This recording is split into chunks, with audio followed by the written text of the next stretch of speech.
Somewhere in what is now Montana, 66 million years ago, a sound cracked through the forest that no human ear would ever hear, but every bone in that forest would remember. A skull the size of a bathtub clamped down. Bone didn't just break, it exploded. Hi, I'm Wild Genome, and today we're asking a question that sounds simple but hides something terrifying. Why was a T-Rex's bite nearly 10 times stronger than yours? Stick around, because the answer isn't just about size. It's about a design so brutal that nature basically stopped experimenting after it. Let's start with you. Right now, sitting there reading this, your jaw can bite down with about 150 to 200 pounds of force. That's enough to chew steak, crack a walnut, maybe survive an overenthusiastic handshake. It feels like a lot, until you compare it to what's coming. A Tyrannosaurus rex could bite down with somewhere between 6,000 and 8,000 pounds of force. Some estimates based on bite marks fossilized directly into Triceratops bone push even higher than that. That's not double your bite, that's not 5 times your bite. That's an entire order of magnitude beyond anything a mammal jaw was ever built to survive. So here's the question that should already be bothering you. What happens inside a skull to make that kind of power possible?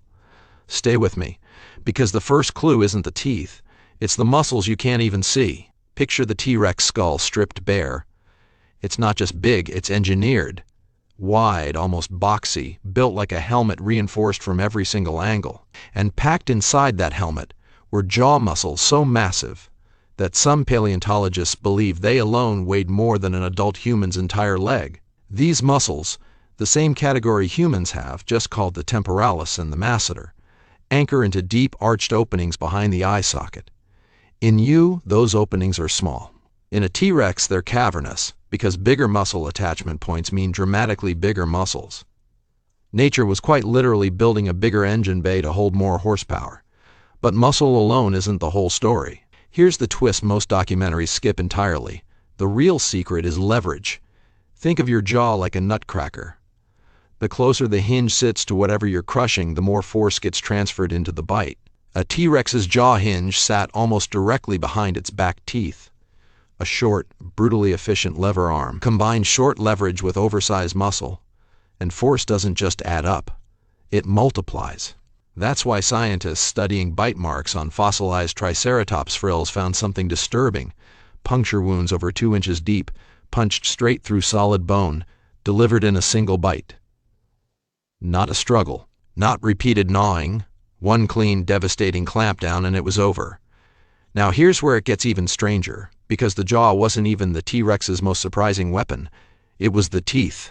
You'd expect razor-sharp blades, like a shark uses to slice through flesh. But T-Rex teeth were shaped more like thick, banana-sized railroad spikes, built not to slice but to shatter. Where a steak knife cuts cleanly, a sledgehammer crushes everything in its path. T-Rex teeth were the sledgehammer. This design let the bite do something almost no other predator on Earth could manage. Pulverize bone completely, marrow and all, turning prey into something closer to bone meal than a carcass. And there's a name scientists actually use for this specific hunting strategy: bone crunching, or osteophagy. Very few predators in history, living or extinct, are believed to have regularly eaten through bone on purpose. Most predators avoid bone entirely because it's a good way to break a tooth. But a T-Rex's teeth were thick enough and rooted deep enough into the jaw that shattering bone wasn't a risk. It was the plan. Why would evolution build something this extreme? This is the part that changes how you see the entire animal. A T-Rex wasn't hunting fast, fragile prey it could nibble at leisure. It was going after armored giants, Triceratops with head shields built like tanks, Ankylosaurus wrapped in bone armor thick enough to stop most attacks outright. Against defenses like that, a normal predator bite would simply bounce off. Evolution's answer wasn't speed, it wasn't precision, it was overwhelming, skull-crushing force, a bite engineered specifically to defeat armor that nothing else could get through. Now compare that to us. Human jaws evolved for a completely different job. Grinding plants, chewing cooked meat that fire and tools had already softened for us. We never needed to crush a femur in one clamp. We needed efficient, repetitive chewing, small, controlled forces applied over and over, meal after meal. Our jaw muscles are thinner, our leverage is longer, our teeth are flatter, built for grinding rather than shattering. We're built like scissors doing precision work. A T-Rex was built like an industrial press. And this is where the story becomes almost poetic. Neither design is better than the other. They're both perfect for exactly what each animal needed to survive in its world, but there's one more twist, and it's the part almost nobody expects. For all that raw power, a T-Rex's bite wasn't only about muscle. Recent biomechanical studies suggest the skull, jaw, and neck work together almost like a wrecking ball system, the entire head snapping down and back in one violent motion, using body mass and inertia, not muscle alone. The bite itself was the finishing blow. The setup was pure physics. There's also something else worth pausing on. Unlike your jaw, which can adjust bite pressure depending on what you're eating, a T-Rex likely had very little reason to hold back. Its prey wasn't cooperating and its meals weren't sitting still. Every bite may have needed to count immediately, which is probably why evolution pushed the force so far past what seems necessary. Overkill wasn't wasteful. Here it was insurance against escape. It's also worth asking how scientists even calculate a number like 8,000 pounds for an animal that's been extinct for millions of years. Nobody put a T-Rex on a scale and asked it to bite down. Instead, researchers build detailed 3D computer models of the skull using CT scans of actual fossils, then digitally reconstruct the size and pull direction of every jaw muscle based on the scars and ridges those muscles left behind on the bone. Run enough simulations, cross-check them against real bite marks left on fossilized prey, and you get a bite force estimate that multiple independent studies keep landing on. It's not a guess. It's forensic science applied to something that died before humans existed. And this raises one more unsettling thought. If a bite this strong existed purely by accident, it wouldn't be nearly as fascinating.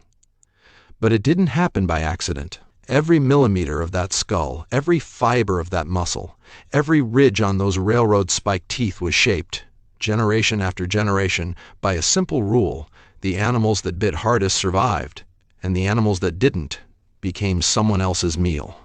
Over millions of years, that pressure built the single most efficient bone-crushing machine the animal kingdom has ever produced. Compare it to the strongest bite among animals alive right now, the saltwater crocodile, at roughly 700 pounds of force, already terrifying enough to make most people avoid murky rivers entirely. A T-Rex still doubles that. Even nature's current record holder for bite strength isn't in the same league as something that went extinct 66 million years ago.